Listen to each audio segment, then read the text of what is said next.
you observe yourself within, you see moving images, a world of images, generally known as fantasies.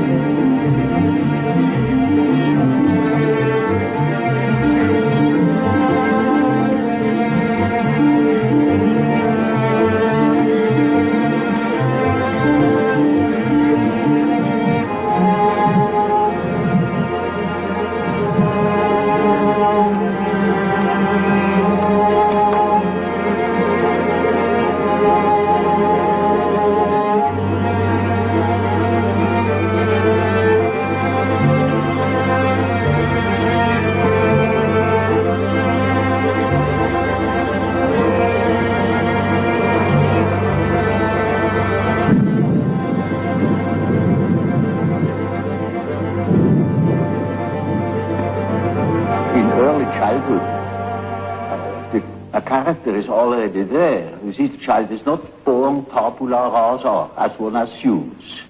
The child is born as a high complexity with existing determinants that never waver through the whole life, and that give the child his character already in the earliest childhood. A mother recognizes an individuality of her child. And so if you observe carefully, you see the tremendous difference even in very small children.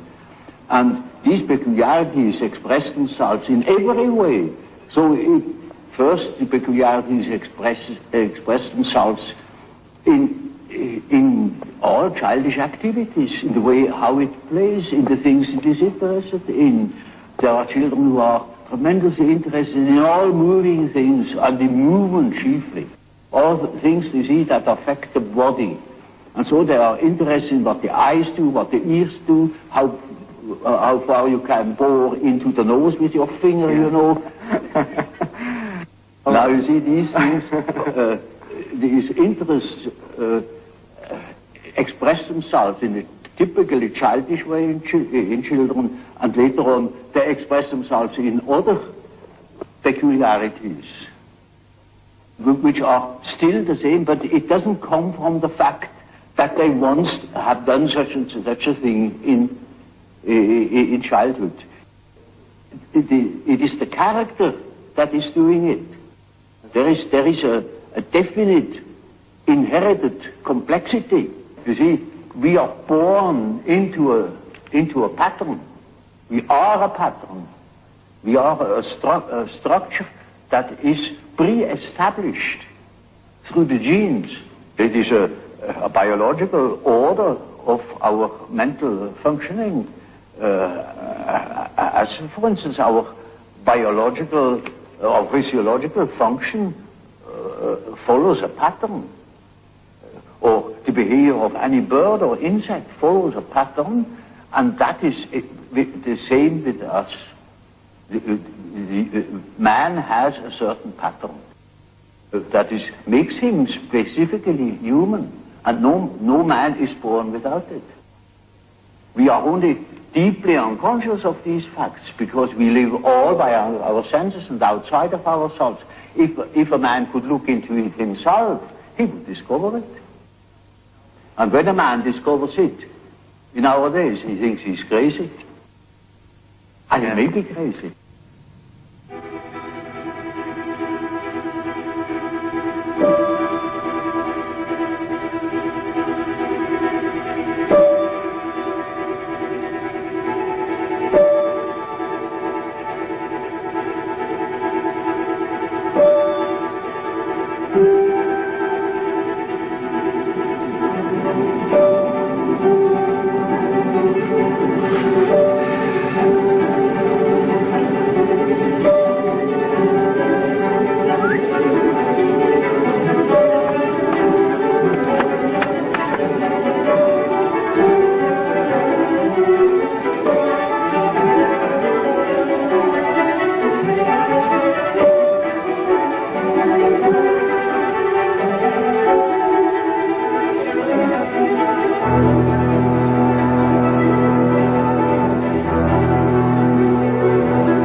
there are, of course, great individual differences. There are individuals who have an amazing knowledge of themselves, of the things that go on in themselves.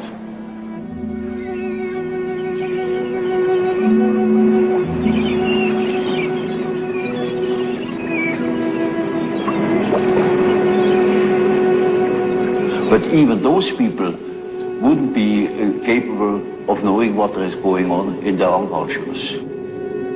For instance, they are not conscious of the fact that while they live a conscious life, all the time a myth is played in the unconscious. A myth that extends over centuries. Namely, archetypal ideas, a stream of archetypal ideas that goes on through one individual, through the centuries. You see, it is like a continuous stream, and that comes then to the daylight in the great movements. Say, in political movements or in spiritual movements. For instance, in the time before Reformation, people dreamt of the great change.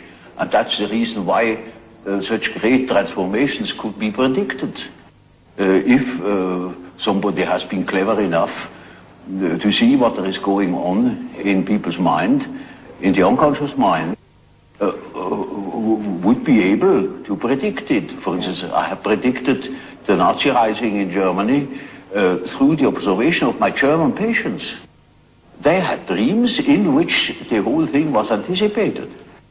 And with considerable detail in the years before Hitler came, in the beginning of the, well, I could say the year 1919, I was sure that something was threatening in Germany, something very big and very catastrophic, and I only knew it through the observation of the unconscious. When you observe the world, you see people, you see houses, you see the sky, you see tangible objects. But when you observe yourself within, you see moving images, a world of images, generally known as fantasies. Yet these fantasies are facts. You see, it is a fact that a man has such and such a fantasy. And it is such a tangible fact, for instance, that when a man has a certain fantasy, another man may lose his life. Or a bridge is built. These houses were all fantasies. Everything you do here, all apparatus, everything was fantasy to begin with. And fantasy has a proper reality. That is not to be forgotten. Fantasy is not nothing. It is, of course, not a tangible object. But it is a fact, nevertheless. It is, say, a form of energy, despite the fact we can't measure it. It is a manifestation of something. And that is a reality. That is just a reality as, for instance, the peace treaty of Versailles, or something like that. Yeah. It is no more. You can't show it. But it has been a fact. And so the psychical events are facts, are realities. And when you observe the stream of images within, you observe an aspect of the world within. And so, you see, the man who is going by the external world, by the influences of the external world, say society, or perceptions, sense perceptions, thinks that he is more valid, you know, because this is valid, this is real. And the man who goes by the subjective factor is not valid because subjective factor is nothing. Yeah. No, that man is just as well based, because he is bases himself upon the world from within. And so he is quite right, even if he says, oh, there is nothing but my fantasy, you know. And of course that is the introvert. And that the introvert is always afraid of the external world. He will tell you, when you ask him, he will be apologetic about it.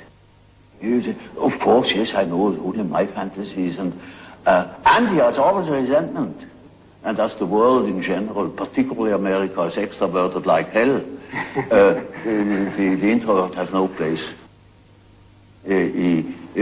Because he doesn't know that he beholds the world from within. And that gives him dignity, and that gives him certainty, because it is, nowadays particularly, the world hangs on a thin thread, and that is the psyche of man. Assume that certain fellows in Moscow lose their nerve or their common sense for a bit, and the whole world is in fire and flames. You see? It is, nowadays we are not threatened by elementary catastrophes. There is no such thing as an H-bomb. That is all man's doing. We are the great danger. The psyche is the great danger. What if something goes wrong with the psyche? You see? And so you see, it is demonstrated to us in our days what the power of the psyche is of man, how important it is to know something about it, but we know nothing about it.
Is born with a certain functioning.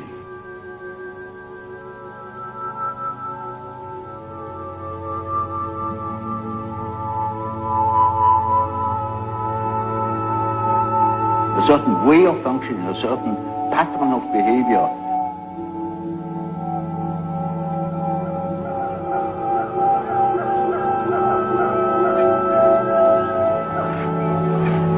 And that is expressed in the form of archetypal images or archetypal forms.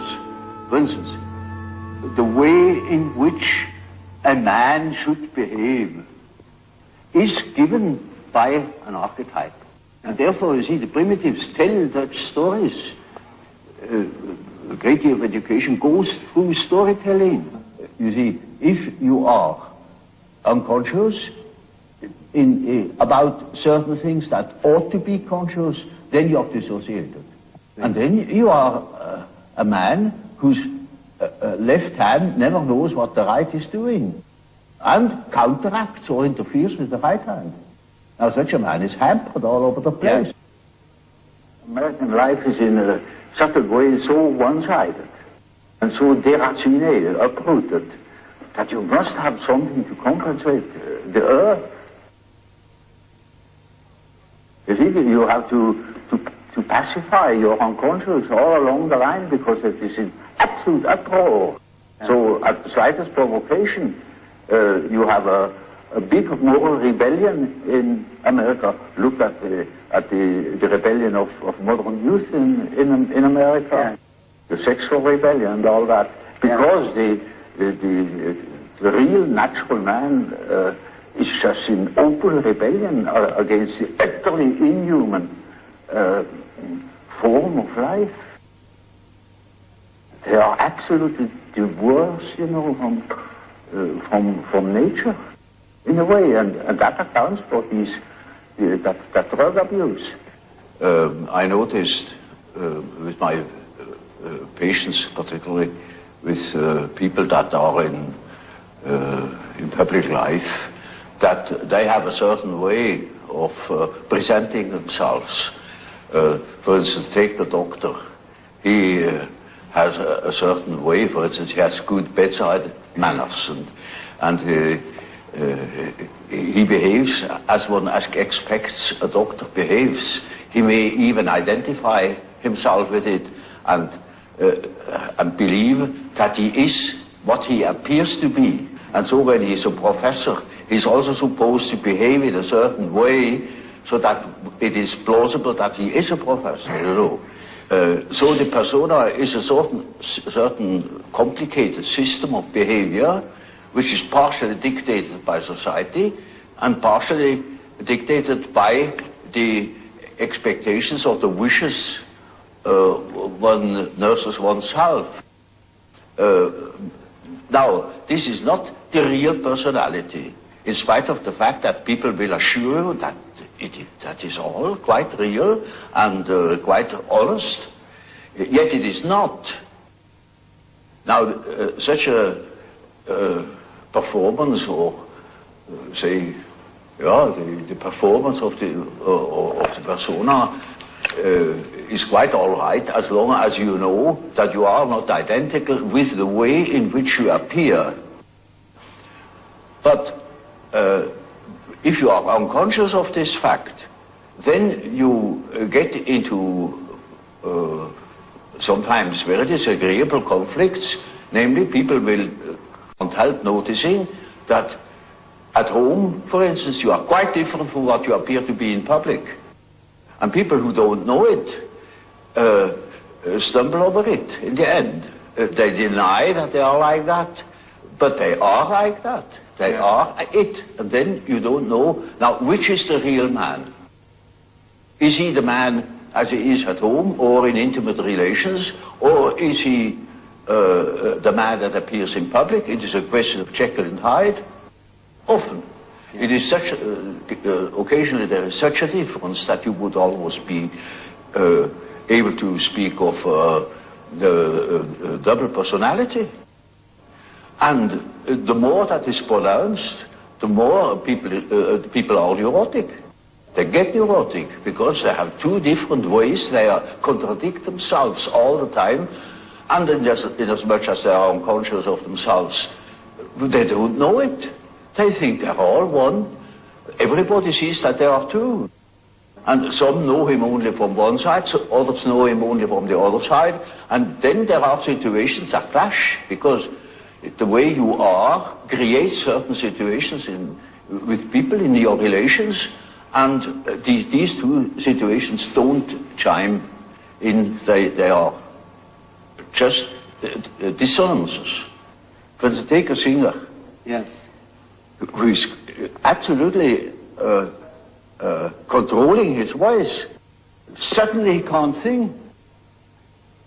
Or any other, for take a man who writes fluently, suddenly he makes a ridiculous mistake.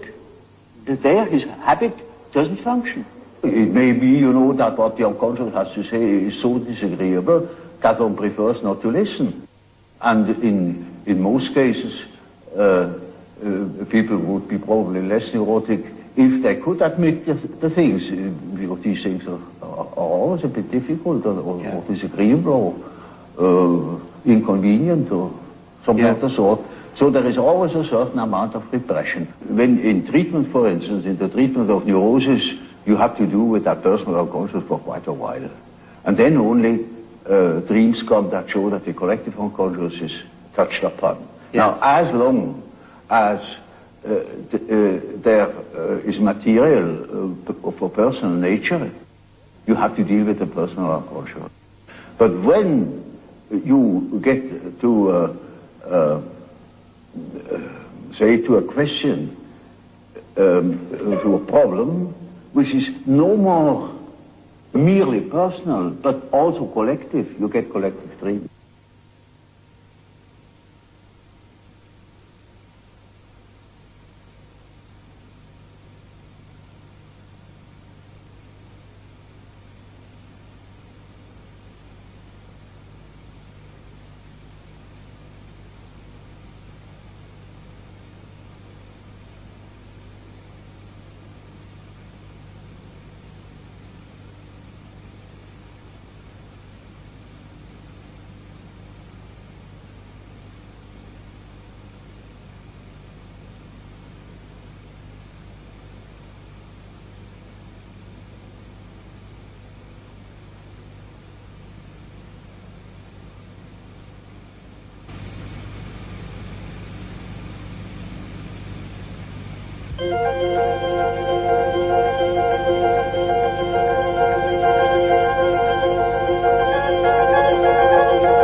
see, there is no system about it in therapy.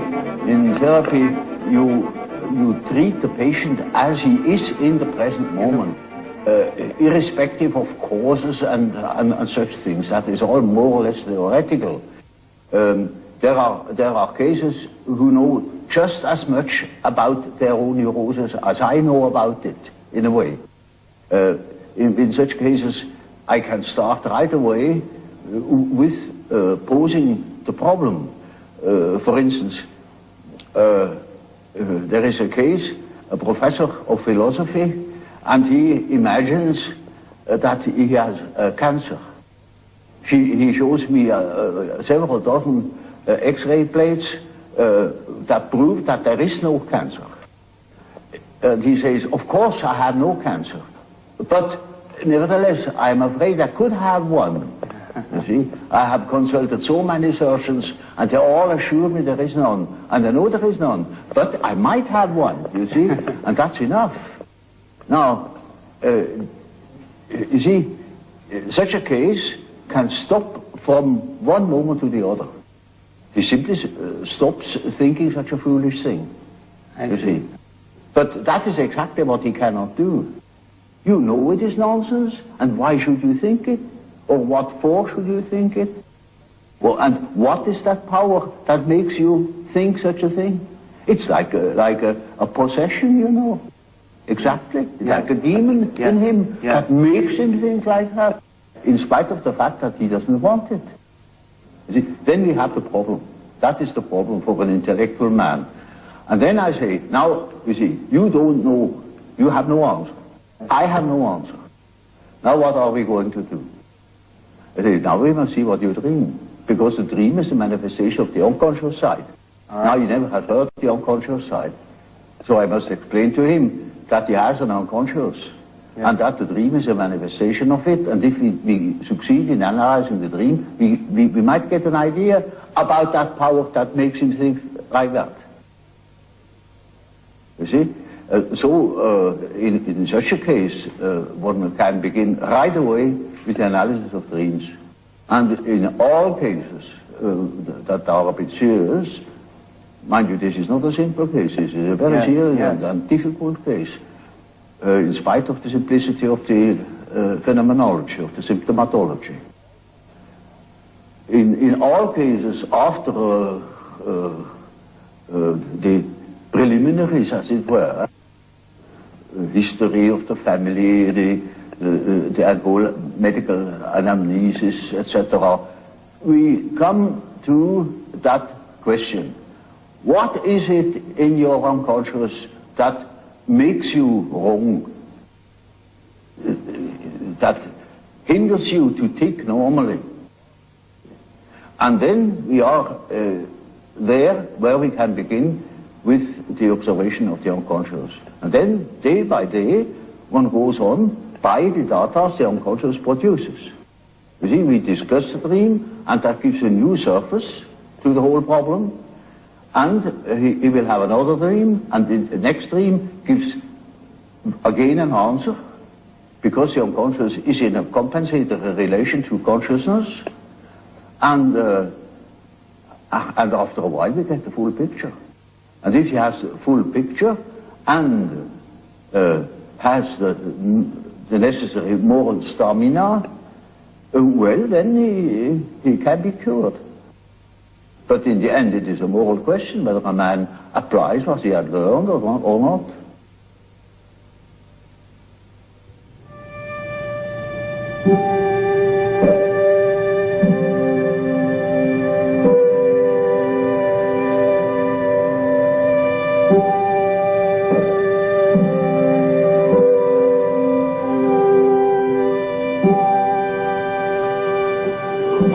Just one typical archetypal form.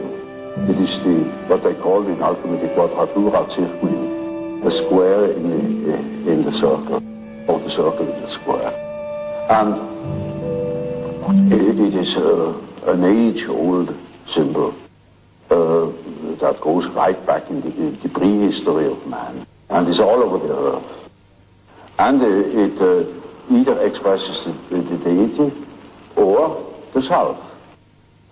And these two terms are psychologically very much related. Which doesn't mean that I believe that God is a self or that the self is God.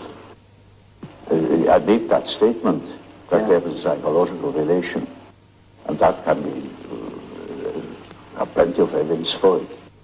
And it is a very important archetype. It's the archetype of an inner order, and it is always used in that sense, either to make the arrangement of the many aspects of the universe, a world scheme, or a scheme of our psyche. And it expresses the fact that there is a center and a periphery. And it tries to embrace the whole. It's a symbol of wholeness. So you see, in a moment where, say, during a treatment, when there is great disorder and chaos in a man's mind, then this symbol can appear as in the form of a mandala in a dream, or when he makes imaginary fantastical drawings or something of the sort. There it spontaneously appears as a compensatory archetype, bringing order, showing the possibility of order, centeredness. And it means a center which is not coincident with the ego, but with the wholeness. It is wholeness. It is our wholeness, which I call the self. Self is the term for wholeness. And I am not whole in my ego. My ego is a fragment of my personality. So you see, that the center of a mandala is not the ego, it is the whole personality. The whole self. The center of the whole personality. And it plays a very great role in the East, for instance. But in the Middle Ages equally. And then it has been lost, it has been thought of as a mere sort of allegorical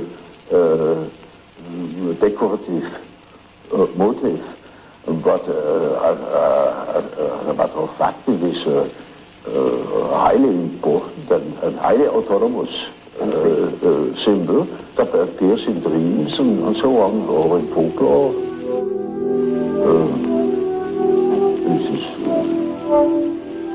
This is one could easily say that the main archetype.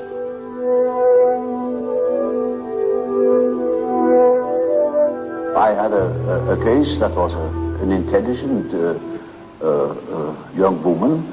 She was a student of philosophy, very good mind, where one could expect easily that she would see that I am not the parental authority.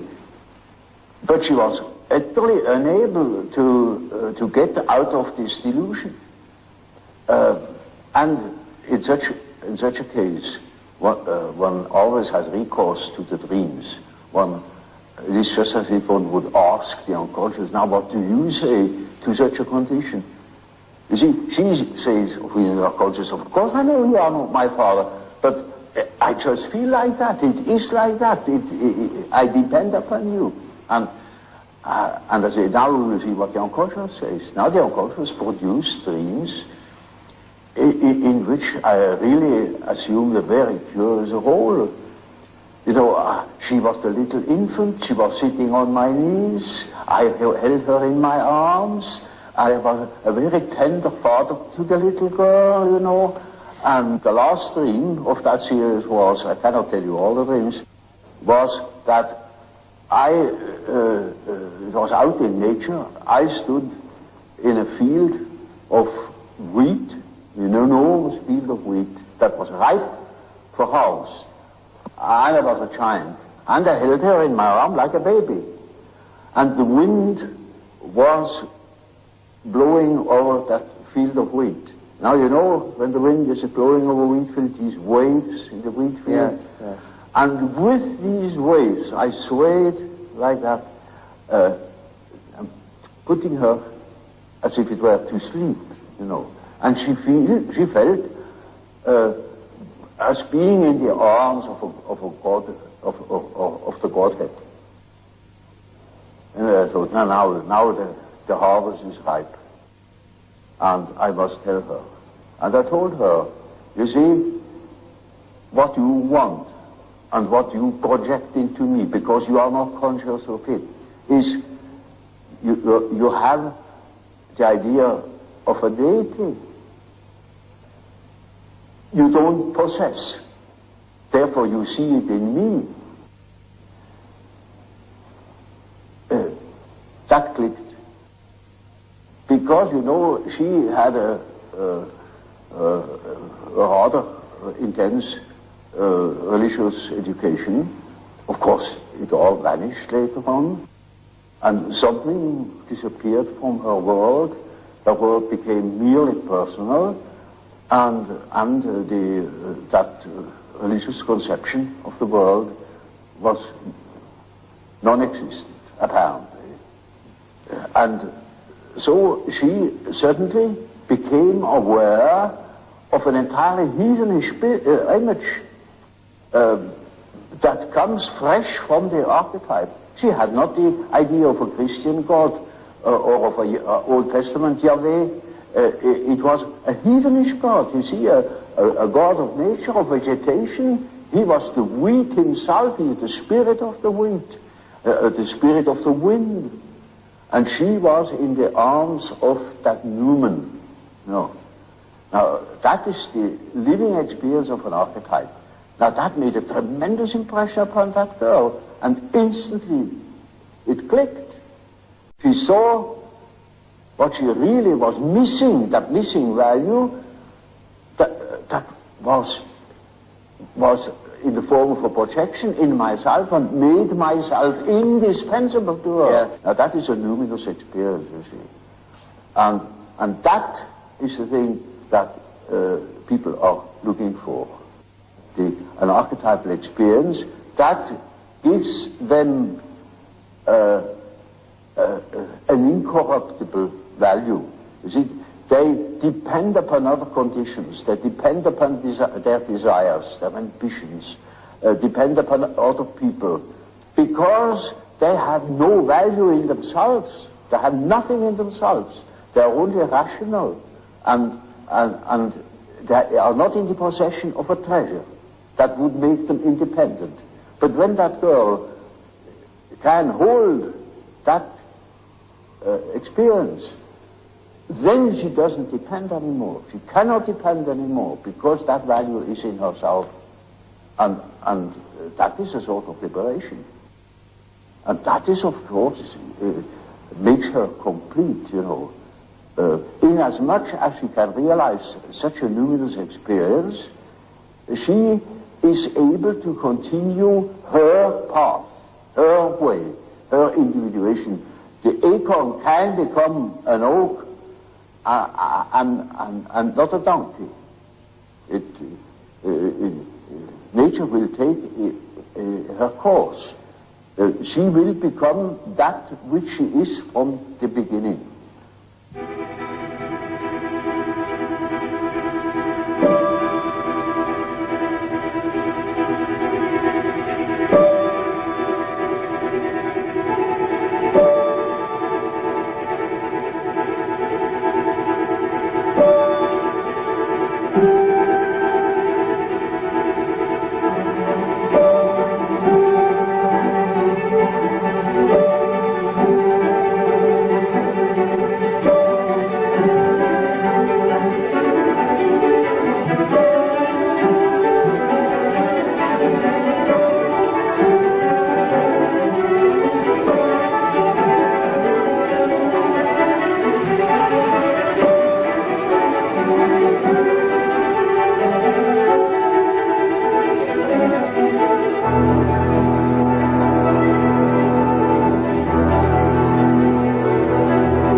that has many stages or levels. If you treat an ordinary case of neurosis, it may only go as far as healing the symptoms or giving the patient such an attitude that he can deal with his neurosis. Sometimes it takes you a week, sometimes a few days, sometimes it is just one consultation in which I clean up a case. It is, of course, always the question to know where or what. It needs a good deal of experience, but other cases take very long, and you couldn't send them away because they wouldn't. They want to know more. They make they make the whole process of development. They that goes from stage to stage, a widening out of the mental horizon. You cannot imagine how one-sided people are nowadays, and so it needs no end of work to get people rounded out or mentally more developed, more conscious. And they are so keen on it that for nothing in the world they would quit. And they are not shy of spending money on it. As each plant, each tree grows from a seed and becomes in the end, say, an oak tree, so man becomes what he is meant to be. At least he ought to get there.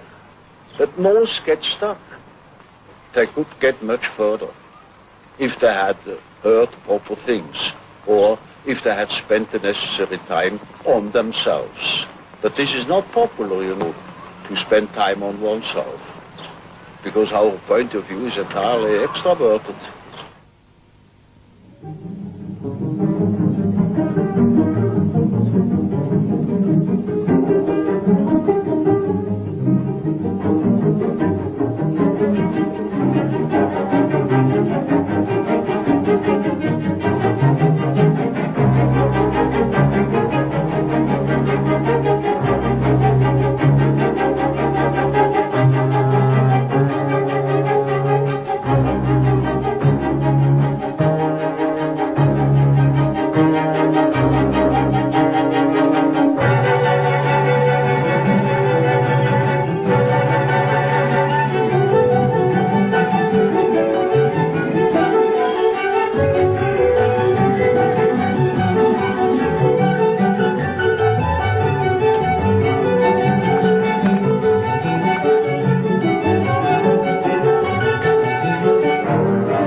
Mythology is a pronouncing of series of images that formulate the life of archetypes. And so the statements of every religion, of many poets and so on, are statements about the inner mythological process, which is a necessity, because man is not complete if he is not conscious of that aspect of things. So, you see, a man is not complete when he lives in a world of statistical truth. He must live in a world of his biological truth. That is his biological truth. That is not merely statistics. Yet our natural science makes everything to an average, reduces everything to an average, and of course all the individual qualities are wiped out. That, of course, is most unbecoming, it is unhygienic, it deprives people of their specific values, where they are individuals. It deprives them of the most important experiences of their life, where they experience their own value, namely the creative background of their personality. And we think we are able to be born today and to live in no myth, without history. That is a disease. That's absolutely abnormal, because man is not born every day. He is once born in a specific historical setting with the specific historical qualities, and therefore he is only complete when he has a relation to these things. It's just as if you were born without eyes and ears, when you are growing up with no connection with the past. From the standpoint of natural science, you need no connection with the past. You can wipe it out. And that is a mutilation of the human being.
Self is merely a term that designates the whole personality.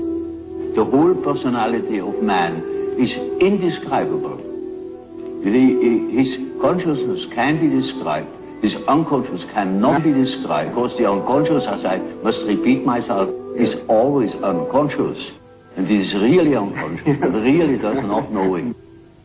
And so we don't know our unconscious personality. We have hints, we have certain ideas, but we don't know it really. Nobody can say where man ends. That is the beauty of it, you know. Yeah. It's very interesting. Yeah. The unconscious of man can reach God knows where. There we are going to make discoveries.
Van der Post is a man of many accomplishments.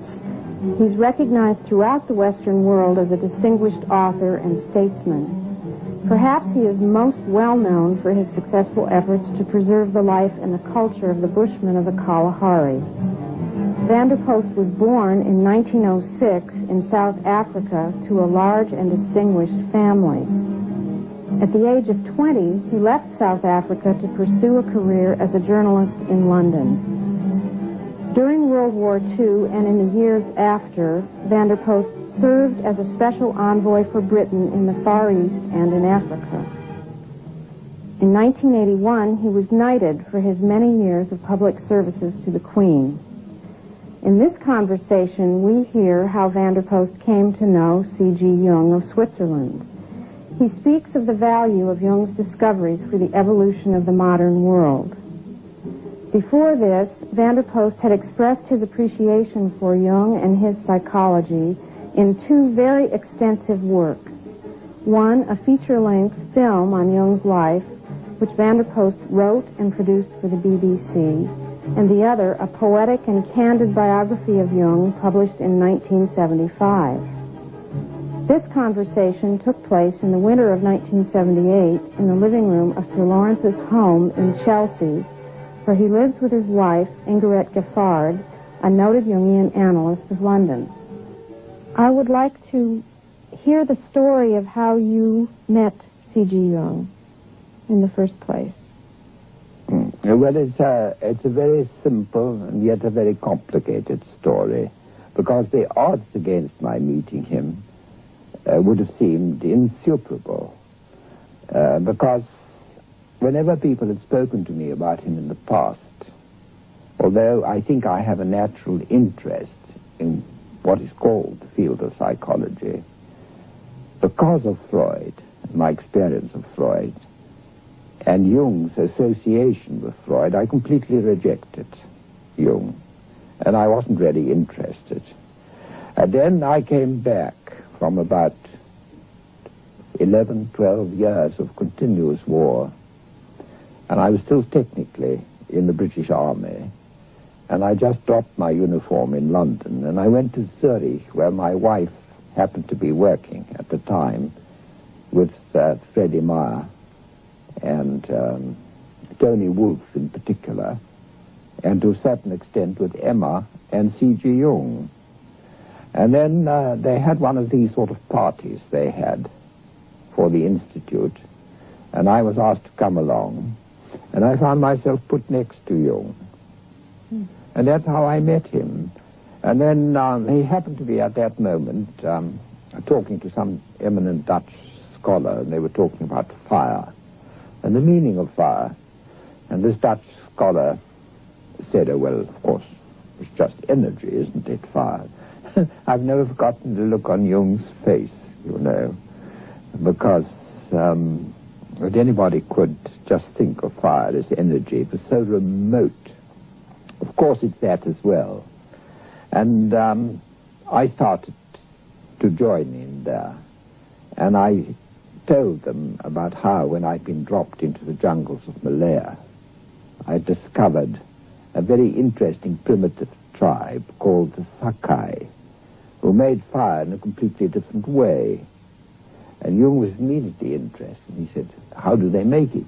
And I said, well, it's very wet, it's always raining, so the Sakai, who go about naked, they carry a little belt, leather belt, and at the end of this they have a block of wood, in the center of which is a very deep cylinder, and the top of it is a kind of lid which has a rod attached to it, which fits exactly into the cylinder. And at the end of the rod, there's a very deep niche carved. And they have a little leather pouch full of dry moss, and they put the moss into the niche, and they put the cylinder into at least they put the rod into the opening of the cylinder, and then they knock the two together. And then they pull it out, and the moss is on fire. And I said to Jung that when I saw this, I had a man who was an engineer with me, and he turned to me and he said, "My God, Colonel, the diesel engine." And that was too much for Jung. And I heard him laugh. He roared with laughter, you know. The primitive people already, out of the collective unconscious, had the diesel engine principle working, you know. And I think it was that laugh of his which got me. And then we started talking immediately. It's a most extraordinary laugh that Jung had, you know. Because I remember Olga Fröber-Kaptein, who founded Eranos on the lakes of Ascona, told me that very often when Jung was talking there, and they sat round, they had a great round table at Eranos, where I've sat myself when I lectured there. And just above the table, you had the main road from Italy to Switzerland, and masses of cars going by. And Jung would sit there after a lecture, and they would have wine, and he would laugh. And Olga said it was amazing the numbers of times strangers would come down from the road, stop their cars, and say, "Would you mind showing us who that was who laughed just now?" His laugh had that kind of primordial quality of laughter. It was a laugh almost more of somebody who had been infected by the gods than, you know, it was really quite infectious. You know, I'm very interested in the fact that he had important and deep relationship with women.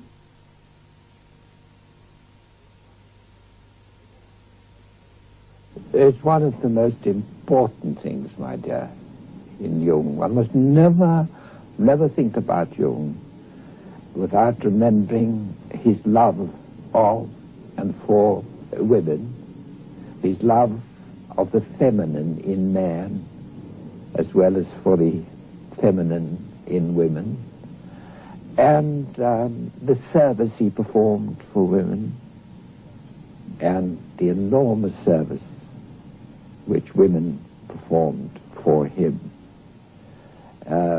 Because I think myself that in a scientific way, completely scientific way, Jung did for the world what Dante did in a poetic way. But whereas Dante was inspired by a beautiful feminine face, the face of Beatrice, face of a girl he just saw in the streets of Florence, and which led him from then on right through his life. Jung had the shattering originality to be inspired by what you might call the ugly face of womankind. Jung had an instinct that what was wrong with life, what made life tear apart, made it incomplete, was because the feminine was rejected. And even in his very, very first book, which he called The Psychology of the Unconscious, I think it's now called Roots of the Unconscious, which led to his break with Freud. Because if there's one thing that Freud didn't have conspicuously in his makeup, it was a sense of the importance of the feminine. I mean, Freud was very much an Old Testament phenomenon. He was a prophet. He was a very great man. I'm not saying this to belittle him, but merely to understand him. He was a very great person, a very great pioneer to whom we owe a lot. But he was an Old Testament phenomenon, and I think more of Jung as a New Testament phenomenon. But Jung had this sense of the rejected feminine enormously. When you go back into his life, And particularly if you go into the case histories which he's left behind in the Burgholzsee, which I've done, it's very, very interesting to me how most of the cases that really gripped him were the cases of women who had gone, as they called it then, insane. And there was this famous case of this woman, I think her name was Babette, who in the Burgholzsee hospital, who'd been there for donkey's years, the one who said, you know, Naples and I, between us, must supply the world with spaghetti. And everybody said, my God, she's crazy. Do you see? She's crazy. What is she talking about? To Jung, it was very significant because he saw in this a law of compensation, that she was trying to put herself into an important role because she was feeling neglected. She'd lost her identity. And he learned an enormous amount from this old lady. And when Freud visited Jung in Zurich for the first time, Jung took Freud to see this old lady. And Freud said to Jung afterwards, yes, I can see that she's an interesting case, but isn't she a hideous old lady? I would hate to spend my time with her. And to Jung, this was quite a shock, he told me. It nearly bowled him over, because he'd never thought of her in those terms. That's what I mean, that he could follow, not like Dante, the outward beauty and face of womankind, as most men do, but he could follow the inner face, the averted, the rejected face of women. And so it was not surprising that when he came across the papers in the case of this extraordinary Miss Miller, who had these fantasies, that he could follow her in her fantasies. And that was his first feminine guide, was a deranged feminine spirit, driven insane, driven mad by a world of men, rejected by a masculine-dominated world. Now, Jung worked in this rejected feminine world of the unconscious for years. People came to him. He was particularly successful with women patients. And one person came into his life very early on, because he's already with Jung and Emma Jung at the famous conference in Vienna, where they are all photographed together, and that is Tony Wolff. Now, Tony Wolff, whatever the diagnosis was, it was a very serious diagnosis. A lot of people who knew her said that they despaired of her ever recovering from whatever her psychological disturbance was. I think one must accept that it was profound enough to fit the rare, exceptional spirit she was, because in a sense, the rarer, the more exceptional the spirit, the deeper the psychological suffering. And Jung managed to bring her out of this, so that by the time of the famous Vienna conference, she was already an integrated, working personality. And to me, that photograph is very moving, because the one who looks young, as if she's just been born, is Tony Wolff. To take it down into the level where it belongs, you see that all the time that Jung was working with the rejected feminine, he was, in a sense, working by projection, to use the term which he coined. And because he was dealing with the feminine through the lives of the rejected feminine in others, an immense charge was building up in himself. And that time when he let himself go, and when he landed deep down in what he came to call the collective unconscious, all this rejected feminine in himself confronted him. And I think this becomes very, very clear in that dream which he tells in Dreams, Memories, and Reflections. It's a dream in which Jung again goes down, and he finds somebody whom he thinks is the prophet Elijah sitting there, and there's a great snake, and there's a young girl whom he thinks is Salome, who's blind. And Jung, in Dreams, Memories, and Reflections, to my amazement, Jung deals in such detail with all his other dreams. He says, oh, well, he said, you know, the old man, the sage, and the young girl, it's a frequent theme. You find it in Lao Tse, and you find it in myths and legends, and that's all there is about it. Well, that wasn't what all there is about it. I think this is the moment of Jung's greatest psychological peril. He's confronted with the fact that, like the whole of mankind, he himself, that his anima, his soul, in this aspect is blind. What happens in this period? This is the time when Tony Wolff took over. This is the time. Tony Wolff was not blind. She'd been in this world before. She was the only one who knew it. And she took over from Salome. And she conducted, in this unfamiliar, terrifying underground of the collective unconscious, she was Jung's guide, to such an extent that she lived with him. And she took over the whole of the burden. And of course the tensions caused by that in Zurich and in the family must have been tremendous. But it was done quite openly, lived out quite openly. And I don't think that if it had not been for Tony Wolff, that Jung really could have survived and could have done the work on the collective unconscious in the manner that he did it, that we all owe it. This is a debt that we owe Tony Wolff, and the only way to repay it to somebody who's dead is to talk about it and to give it decent recognition. And in a sense, that's what women have had to do throughout history. In a sense, they've had to train their own men, as it were, to become responsible for their own feminine selves, and to see not only the external, but the inner side of women.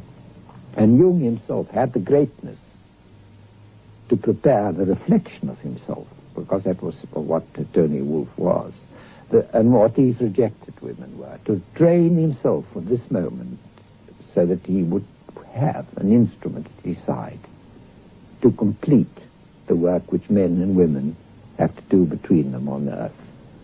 And I think that's very, very, that to me is one of the most important accomplishments of Jung, which led to this discovery then of the masculine in the feminine, of the animus and the anima, and that for the first time on earth now, instead of men being just a twosome or being a threesome, we're a foursome. We're so much stronger. The square is there. The masculine within the feminine and the feminine within the man. There are four. And therefore I think it makes the relationships between men and women much more difficult because they're more complex, but also makes them more meaningful and the potential infinitely greater. And to me, perhaps one of the most moving things of all is that Mrs. Jung, Emma Jung, said to a close friend of mine just before she died that she had never ceased to be grateful in her life for Tony Wolff, because Tony Wolff was able to do for her husband something that she could not have done. Jung wrote, "I cannot define for you what God is. I cannot tell you even that God is.